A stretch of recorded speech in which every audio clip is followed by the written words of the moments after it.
Hey, what's up, everyone? We're all 49ers. I'm Grant Cohn. I got Jack Hammer, Leo Luna, Jose Sanchez, and Maverick Pallack today.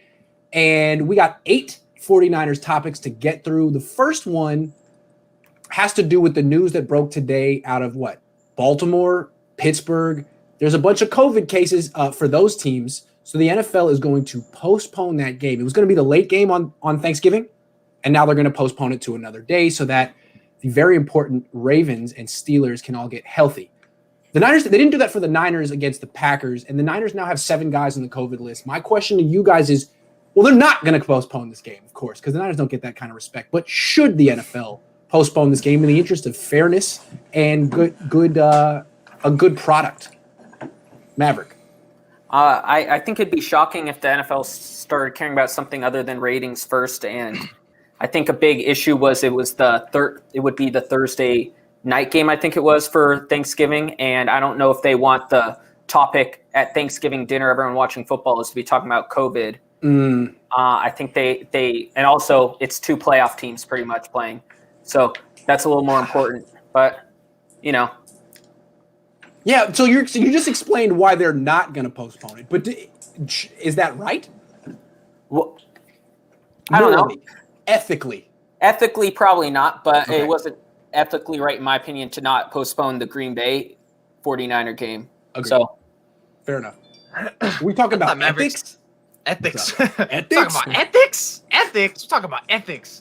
No, I thought how I interpreted Maverick's answer is the NFL don't give a damn. They don't care. Why? Why should they care about what any of us say? They don't care. Like, hey, we're going to cancel it. The only reason why they didn't cancel that Green Bay Niners game is because it was their only game.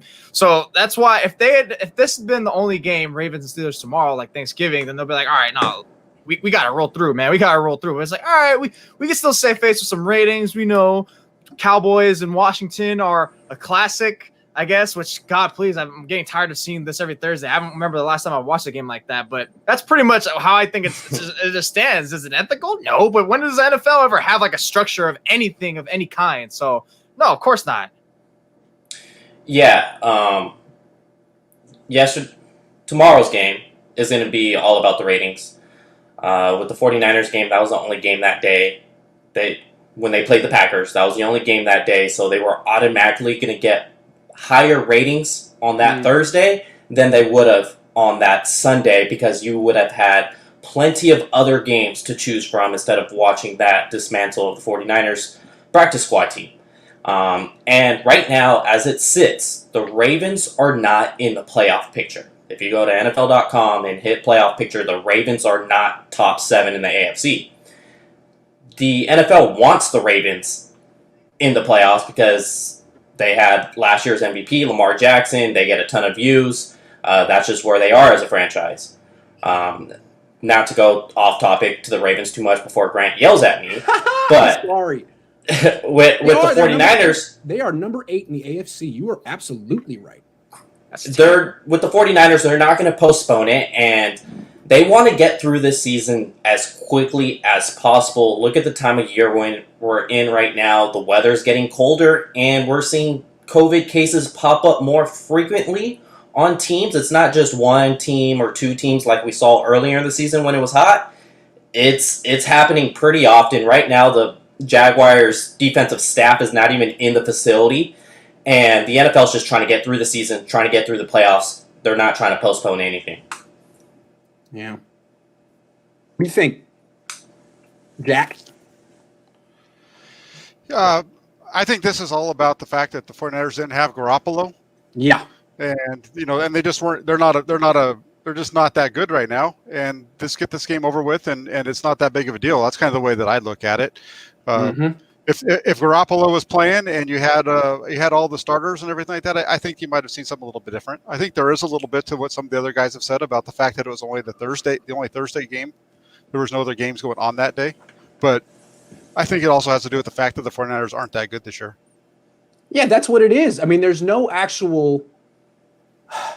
reason, no rhyme or reason for why the NFL postpones certain games and doesn't postpone others.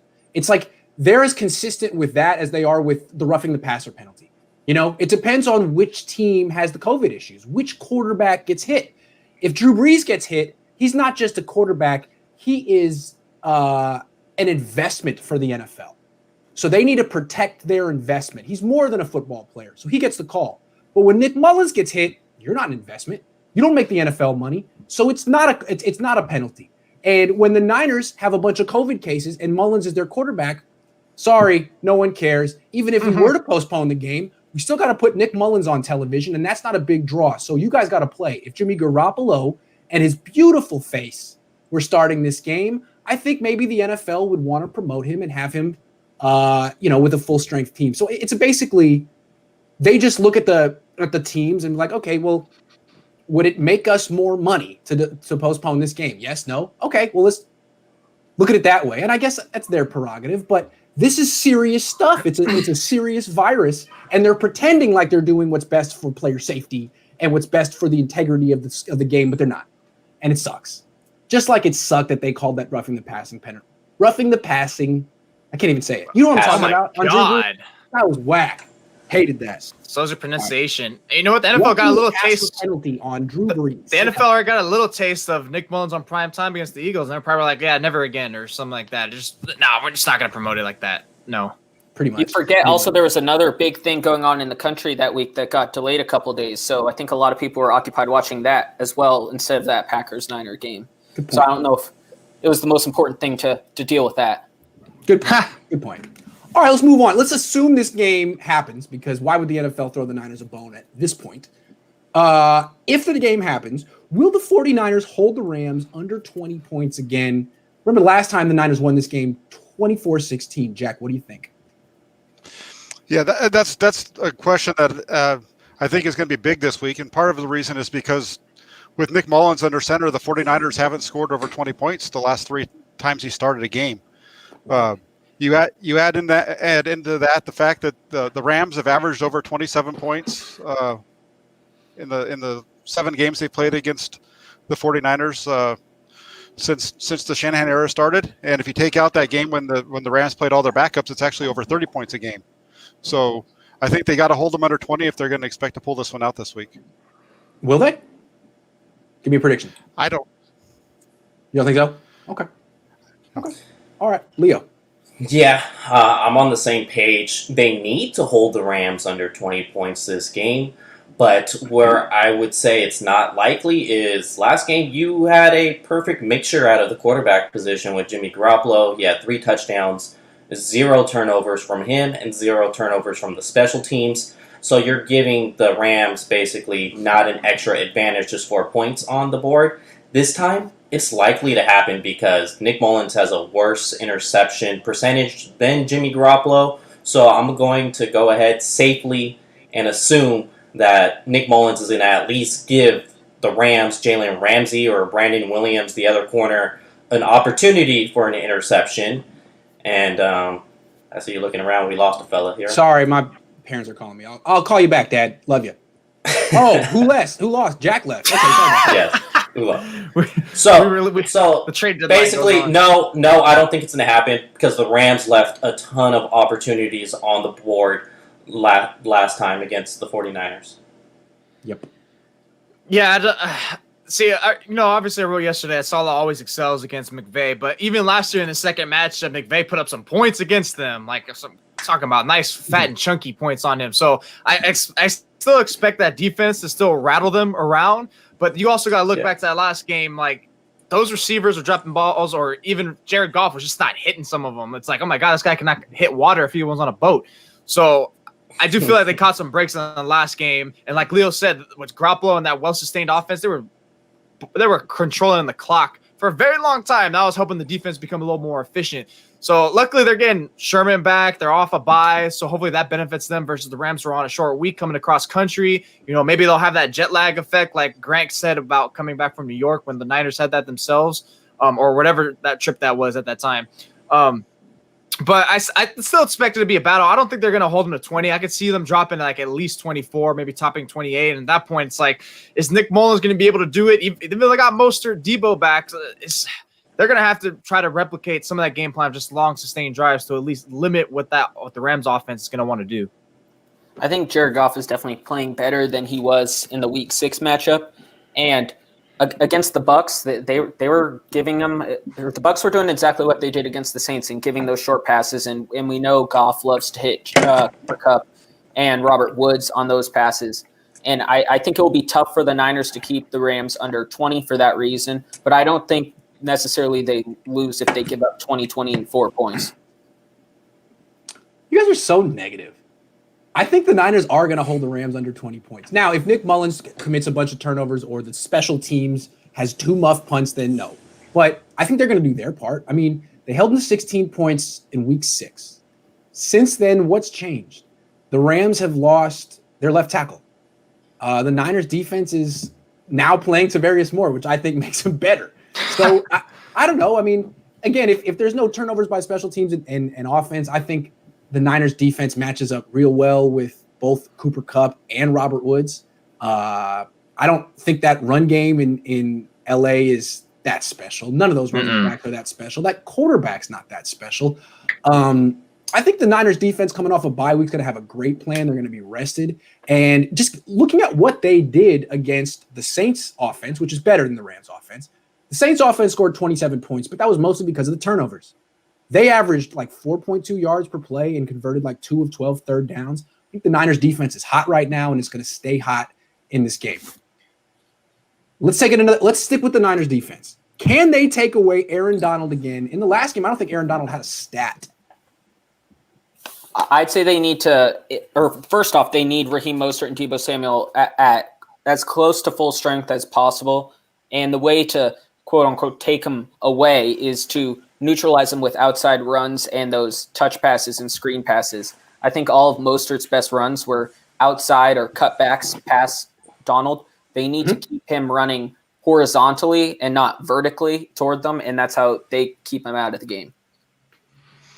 Okay. No, what the hell are you talking about? That one game, look, the offensive line played great and the game plan was fantastic. But what's changed since then? Brunskill's back at center. He's not really that – compared to him positioned at right guard, which he finally started clicking at that time because he was playing so out of position for 99% of training camp.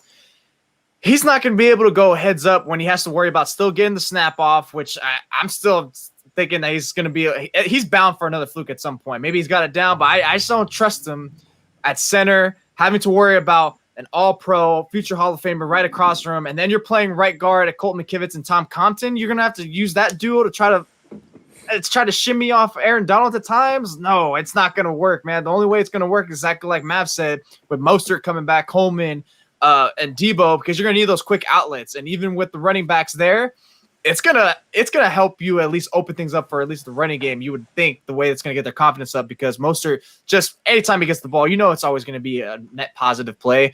But in terms of that, other than that, I have no idea how else he's gonna have to try to get Aaron Donald contained or not even shut down. Maybe just quick outlets, just get him out of the run. Just pray to God. Yeah. So before the last game, Aaron Donald hasn't been shut out by the 49ers in terms of the sack column since 2016.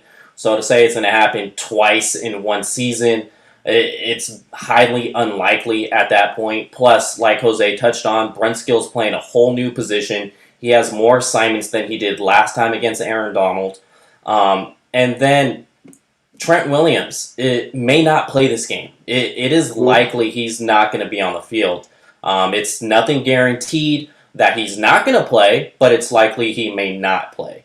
And if he doesn't, that means they have Justin School there, and they're going to do what they tried to do last game and put Aaron Donald over Mike McGlinchey.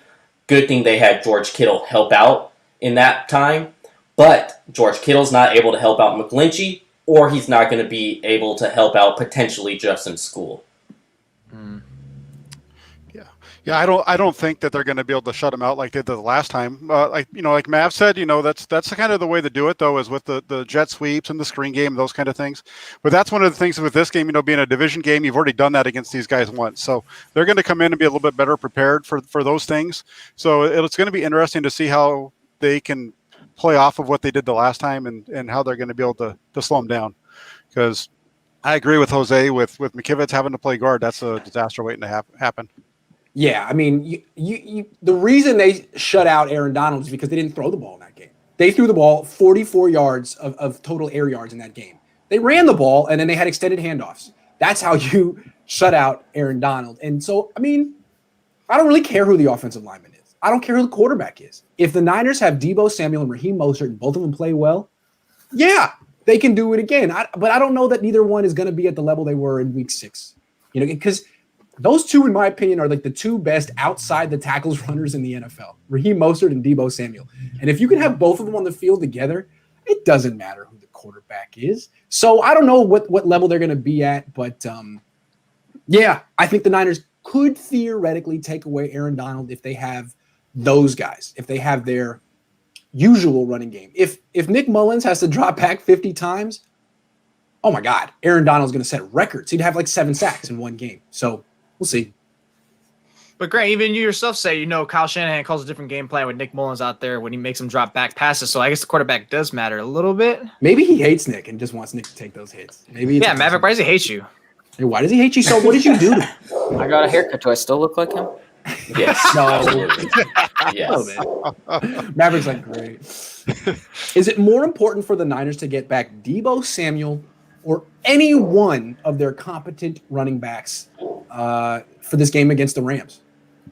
Jack. I'm going to go with. I think it's really Deebo is the guy that they need. Debo's the guy that kind of gets everything else going and seems to get Shanahan into his groove. Yeah. And that's the reason there. But I think it's a little bit of both. If they can get Deebo back with either Wilson or Mostert, I think they're in a lot better shape. If they can get their offensive line to block anybody. I'm gonna go with one of the two running backs because Deebo's great at what he does. He could throw off a defense just being in motion 20 times, even if you just give him the ball once out of that 20 behind the line of scrimmage. But who's going to be your running back? Tired legs McKinnon? It's not. It's what is he going to do for you? It's just not going to get the offensive going. They need Jeff Wilson to at least do like a Tevin Coleman role. Maybe that'll help out McKinnon more to where he pounds the defense, and then McKinnon's able to at least get 5 yards, not his 1.2 average. So they need that. That's more pressing for me. Man, I really want to say Deebo, but I got to go with Leo and say it's one of the two backs, especially Mostert, just because of it, especially watching that Saints game. It really just irked me just seeing, why are you giving the ball to McKinnon?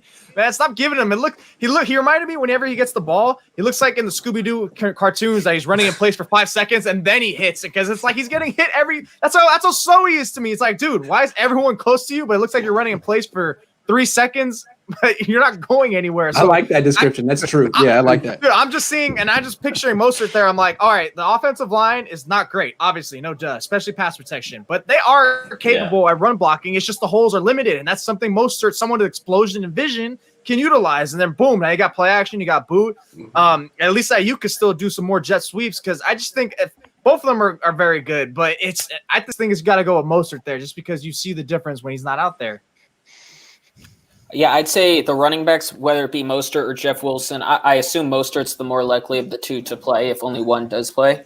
But the reason for me is there's a capable replacement for Deebo. Not capable like where he can match what Deebo's production is, but Richie James Jr. I think is better playing the Deebo Samuel role on those jet sweeps and screens than Jerick McKinnon and JaMychal Hasty, or not Hasty anymore, but Andrew or Austin Walter are at playing running back in this offense. I think the Niners need Mostert or Wilson to keep this game close. And I think they can win if they have Mostert, but I don't think they can win if they don't have Mostert or Wilson.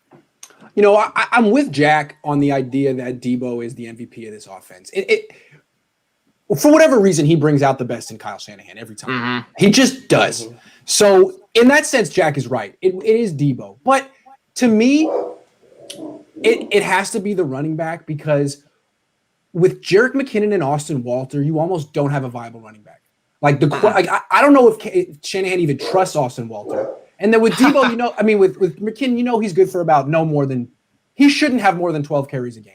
So if those are your two running backs, can you even set your identity? Yeah, 6. You're generous with those 12, man. What do you? You're nice. I know you become soft. I know.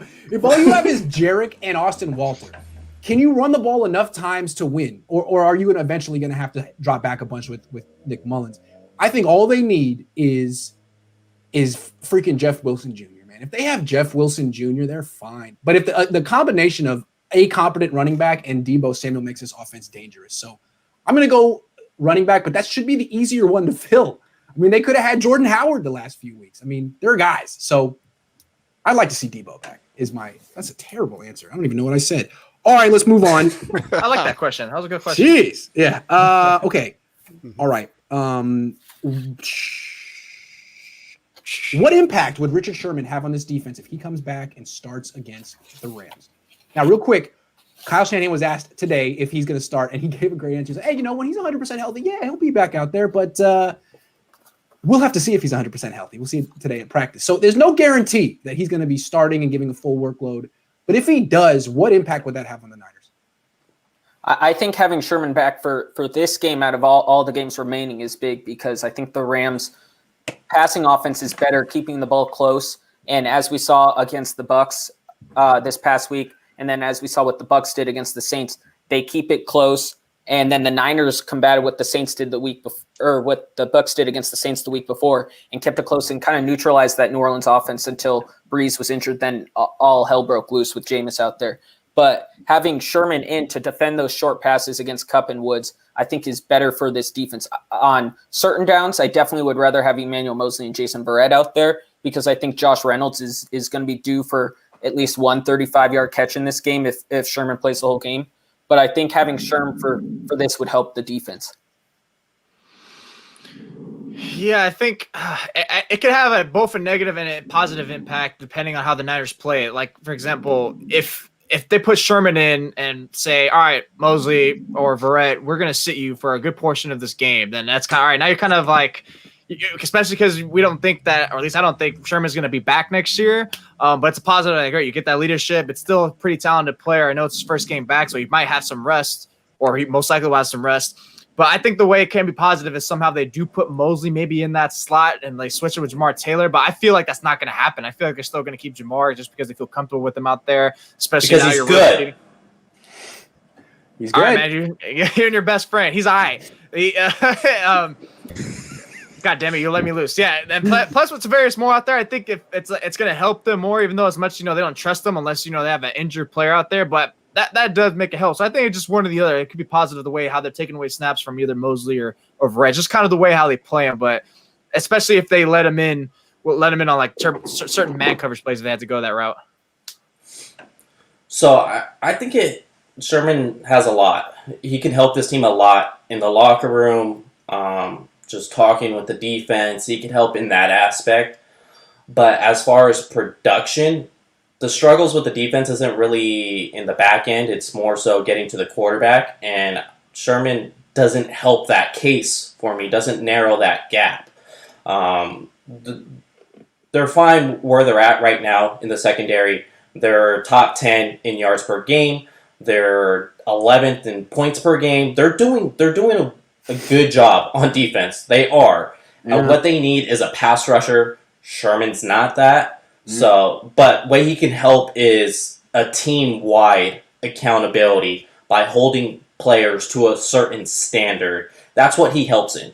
But as far as production in the secondary, I don't think that it really does much at this point. Just line him up on the edge rusher. Let him see what he does. Yeah, who's to say he can't play? He's never had a chance. Yeah, man. Come on, Leo. What are you doing? All right, Jack.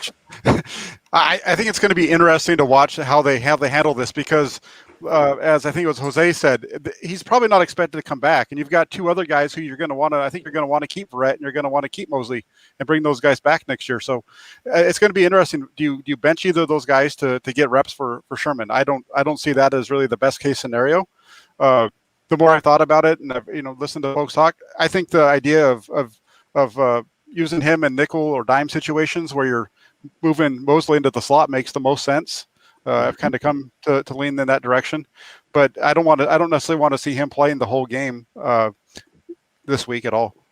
Yeah, after listening to Kyle Shanahan, I'm confident that that's what they're going to do. I'm confident they're going to do the right thing and not just throw him back right away. He said he would. Because I think that's what you kind of have to say to cater to Sherman's ego. Yeah, when he's 100% healthy, he's out there. But he may not be 100% healthy. We don't want to rush him back and coming off something serious. There's going to be all kind of reasons. And plus, if Jason Verrett and Emmanuel Mosley continue to play well, They can just be like, well, he's not 100% healthy yet. Sorry, he's still coming back. If they were to just throw him out there in this game, I think it would be a panic move, and I think it would be bad. I think it would be bad because the defense is playing so well without him. Like, why would you change something that's not broken? Why would you fix something that's not broken? If Mosley starts stumbling and giving up big plays, then get him the hell out of there and bring in Richard Sherman. But that's not happening right now.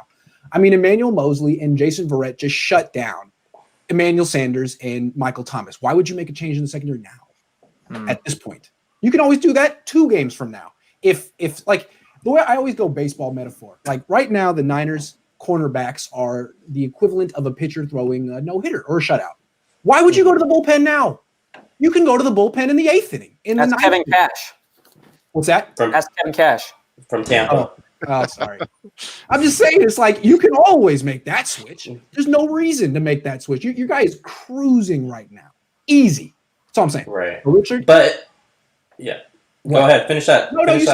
I was just going to say something snarky. I was going to say, if he says, hey, I'm ready to go, I'm ready to play, he's absolutely going to be on the field over Emmanuel Mosley, and Jamar Taylor will be in the slot. Because instead of putting their best 11 out there, they're not going to want to move Mosley from an outside corner into nickel, and if something happens to Sherman or Verrett, knock on some wood, they're not going to want to have to put them back out into the outside, so they're just going to keep them there as far as a need-be basis. Okay. All right, I got 3 more questions. Can the 49ers beat the Rams with a quarterback other than Jimmy Garoppolo? That's 1. I'm going to go with since I asked that question, I'm going to say no. I don't think they're going to win. I think that right now, with what they've got going in, I don't think they're going to be able to take off the Rams this week. With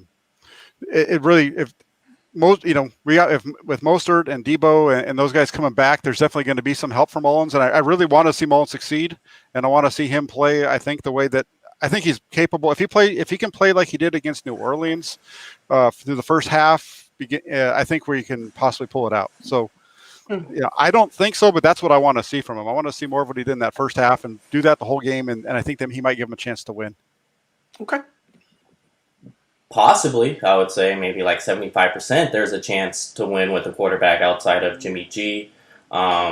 It just comes down to no turnovers. Like you said, the air yards with Jimmy in that first game was 40-something. They held the Rams last season to 7 points. So if the defense can be special, like they've been pretty special considering the injuries, there's a chance another quarterback not named James Garoppolo can win for this team. So if the defense got to hold them to around 17 points or so. Is James Garoppolo's Greek? Is he from the Garoppolo's Islands? Yeah, exactly. Yeah. They own it. His family owns it.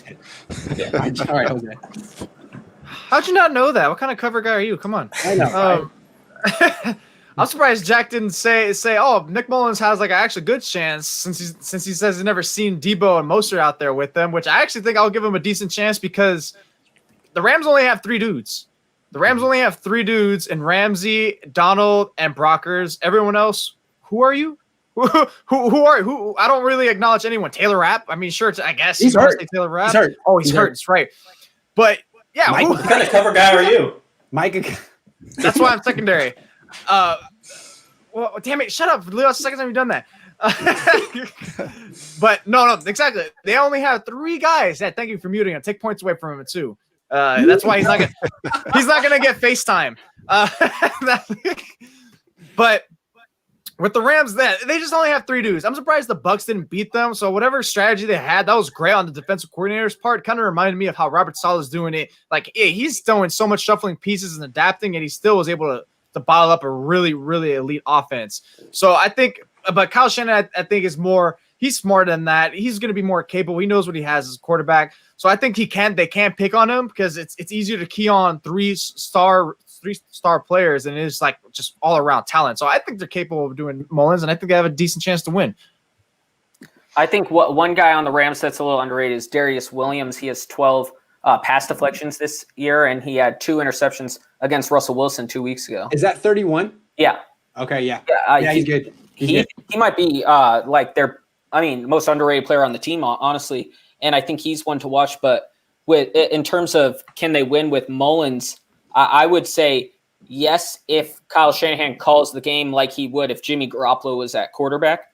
If he calls it like Nick Mullins is there, where you can kind of go a little bit deeper if you want, I don't think Mullins can beat Ramsey or Darius Williams at all. I think Debo is better closer to the line. I think Ayuk maybe can get 1 or 2 catches off Ramsey and Williams, but that's not enough to win the game. If he calls the game like it's Jimmy Garoppolo at quarterback, then I think they can win. I think they can as well.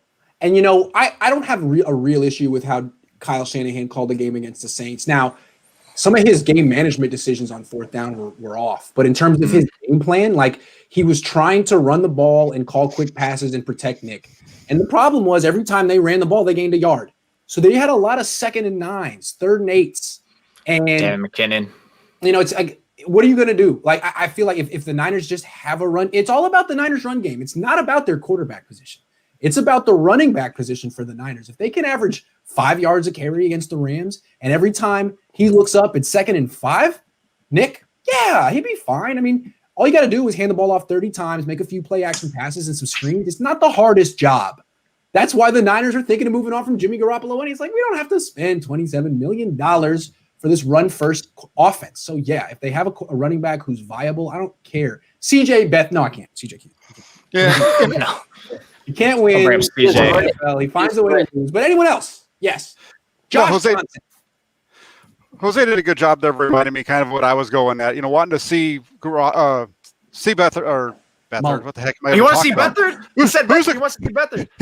Can we get beat hard out there? No, I mean, no. Really, I want to see what Mullins can do if he's got all of his weapons. Let's see how. Let's really judge him once that happens.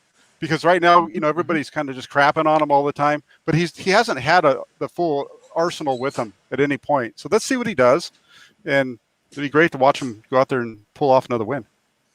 Yeah, it would be quite exciting because I think most Niner fans are just over it. They're just like they don't want to be hurt anymore. You know, it's like okay, I'm not expecting wins. You know, if it happens, great. But okay, hold on. Leo wants to stop crying in his pillow at night. That's why.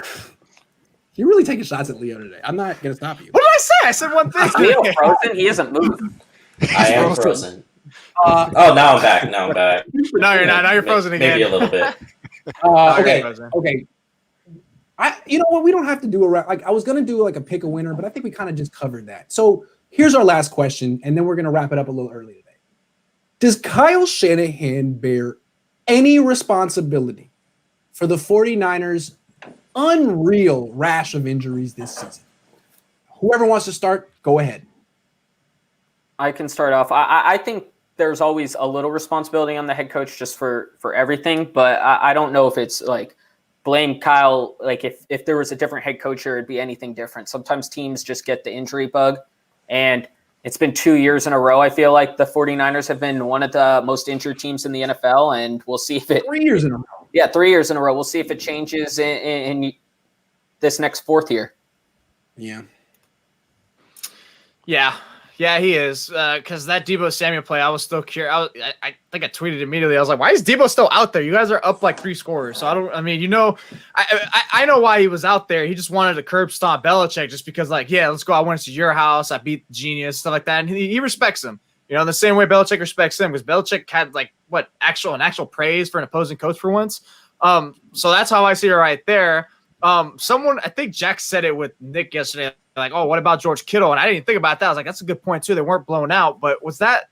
No, yeah, that was a good point. So I think you got to at least credit him for the Debo one, and then other ones off the top of my head I can't remember. But yeah, I think so. You have to at least credit to that and gameplay wise, because practice wise, I think that's a different story. One other thing. Go ahead. Oh, well, Dre Greenlaw, remember earlier in the year, he got hurt on special teams, I think against the Jets or the Giants when the game was pretty much out of hand too. So like when you're up 2-3. That's a good point. That's a good point. Also the Debo one. I mean, it was 3rd and 8 and they were running. Like you're not trying to pick up a first down. Why don't you give that ball to freaking Jerick McKinnon? But anyway, okay. Who's next? I am. I'm going to do magic and talk with my mouth closed right now. I love that. So Frozo over here.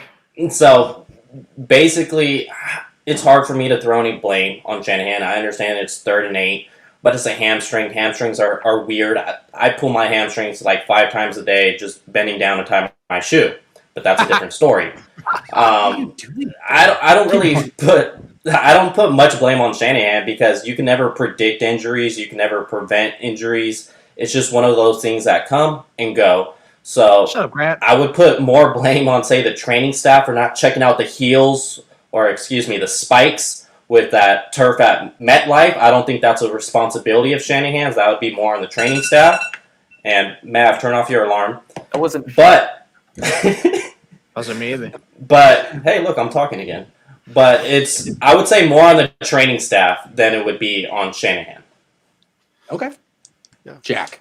I got a couple of different ways to go. The first one, I think Jose already hit on that, and that was kind of what Nick brought up yesterday, and that's kind of the direction that I was first thinking of was, the Deebo Samuel deal. There was no reason for him to be on the field at that point in the game. There was the Kittle thing kind of at the end of the Seahawks game. Neither one of those situations are really terrible because you're still early in the fourth quarter in both of those. So, but I can understand why that would be an issue. The other thing that I would take this to is the way that they're practicing in training camp. Are they getting the players ready for the contact? Yeah. I'm not at the game. I'm not at practice during training camp. I've never been able to be there since way back in the 80s, back up in the Rockland days. But from what I understand, there's not a whole lot of contact and full speed taking them to the ground hitting. Not a lot. There's zero. Yeah. And if you go back to something that Dante Whitner said early in the season, he talked about how with Harbaugh, it was all about ramping up their bodies for contact to get their body used to the collisions that they're going to take throughout the year. And if you're not doing that, I don't understand how you're going to be able to go into a game and play 16 weeks without having some problems. It's really interesting that Whitner said that. You want to go ahead? I have something to say. Go ahead. No, it's just quick. Just remind me of when Jack said about the Patriots game. Wasn't that tight end day? And George Kittle was on the record saying, "Oh, it's great when you get the day off on your own holiday." So that just proves that he does pull. I don't know if that was before or after though the Deebo injury. But the point is, whatever it was, like, all right, so now you acknowledge you were supposed to pull him out, or you just didn't. So that one's something that you got to go back to. And the second one, Jack, that's perfect. Yeah, exactly. You need to ramp up your body. I mean, I think even some UFC fighters like Nate Diaz, he gets his body beat up right before he goes into fight. So that's how I guess that just works out for these guys. Yeah, didn't you guys see Happy Gilmore? Happy Gilmore gets cut from the hockey team. He goes to the batting cage, and he just takes shots to the face. I mean, he's getting ready. No, seriously, I've never played football. I played baseball, so I don't know about this. But I did listen. I covered Harbaugh, and he would talk about this. It's so interesting, Jack, that you mentioned Whitner, because I was going to mention this too. There was a phrase that Harbaugh had. I believe it was contact callus. You have to build up your contact callus, like the calluses you have on your hands from lifting weights or things like that. Like you honestly have to build it up. And he would think about that in practice. They wouldn't have live hitting every day, but they absolutely had multiple sessions in training camp of live hitting at the goal line, live scrimmages. No, it wouldn't always be starters, but they would have it. And the thing is, maybe you don't need it every year. Maybe that's a little old school, but in a season with no preseason, that would have been the only live hitting you would have had before the first week of the season. And you've seen all these players go down with high ankle sprains, contact injuries. Maybe they didn't build up the freaking callus, whatever that means, that Jim Harbaugh was talking about and Dante Whitner was talking about. Yeah, I think there's something to that. It's tough, though, because the Niners had injuries in camp, and they're trying to not get people hurt. I mean, a lot of guys got hurt in camp. It's a tough position. But I see where Kyle's coming from. I see where Harbaugh was coming from. And maybe the Harbaugh style would have been more suited, would have been better for the 2020 COVID year, considering the cancellation of preseason. That's why high school, too, they had double days. That gets you ready for all that strain and that beat up for like those 3 to 4 days or however many. I don't know how they're doing it nowadays, but that was always my interpretation of it is like for those 2-3 double days. Hey, this is the best you're gonna feel before you practice. Now come get beat up. Also, it felt like a lot of the major injuries the Niners had were weeks 1 and 2, like right away. George Kittle week 1, Nick Bosa week 2. They never really got out of the gates this season. It was a really weird season. I guess it was no one had ever seen anything like it, but I don't think the Niners necessarily prepared themselves as well as other teams. But I didn't cover the other teams. I don't know what they did. Also, it's when they had their off season. Their off season is to train, to be physically better, to be more conditioned, not necessarily take a train wreck of hits. That's not what the offseason's about for these players. Right. So now they go in, they have 28 days to prepare for the season, and in those 28 days, they're not doing full contact tackling. Actually, McKinnon got really upset that, who was it? Fred Warner tackled him too hard in practice. So it's just, that's just part of it. You had 28 days to get ready for a season, and you did no tackling. Yeah. And there was no preseason, and you just went from 0 to 100. And that's what happens. I mean, you pull hamstrings, you get broken bones, you have high ankle sprains. That's what happens. So I guess there was no template to follow, but they didn't. What, Jack? Well, I was just going to say, even if we just take this back even further back, I mentioned the Rockland days with the 49ers under Walsh, and Walsh was notorious for having really light practices as the season went on, and that was one of the things that people give him a lot of credit for with keeping his players healthy. But having been there and watched those practices, I know that those were full speed rock'em sock'em practices, and I can remember standing there watching a goal line drill and just they're just pounding people. I know it's NFL, it's different, but they're going at it. And, that's Ronnie. You're talking about Ronnie Lott and Joe Montana and Roger Craig. And the idea is if you can do the full speed tackling at the goal line because people aren't running from 10 yards away and giving full. It's like it's slower collisions, but it's still real football. The Niners never do that, never. And Bill Walsh, if he were alive and he was watching practice, I'm sure he would say, "What is this? It's not how I would do training camp." Also, if Jim Harbaugh were there, he would be like, what do you expect your team to look like week 1 if this is how you're going to do it? So, yeah, I think there's definitely something to that. Interesting. But remember, the Niners were in kind of a tough spot because Deebo Samuel was hurt. Brandon Ayuk pulled his hamstring. Right. I don't know. Maybe there's no right answer, but whatever they did didn't work. That's fair to say. Well, one thing, remember the Chris Finke drama with Chase Claypool, where Claypool said how that the 49ers were wearing pads and Claypool said the Steelers haven't worn them since training camp. And look at what the Steelers have been doing. They've had a couple bad injuries, but for the most part, they've remained decently healthy besides Deontay Johnson on offense. And had a lot.